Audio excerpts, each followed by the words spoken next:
السلام علیکم ناظرین، شبان ختم نبوت کے پروگرام مسائل رمضان کے ساتھ آپ کی خدمت میں حاضر ہیں۔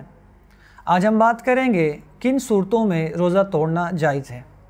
ناظرین، اگر کسی انسان کو ایسی حالت پیش آ جائے جس سے اس کی جان جانے کا خطرہ ہو یا بیماری بڑھنے کا خوف ہو تو اس حالت میں انسان کے لیے روزہ توڑنا جائز۔ اسی طرح اگر کسی شخص کو ایسی سخت پیاس لگ جائے جس سے جان جانے کا خطرہ ہو تو پانی پی کر روزہ توڑنا جائز۔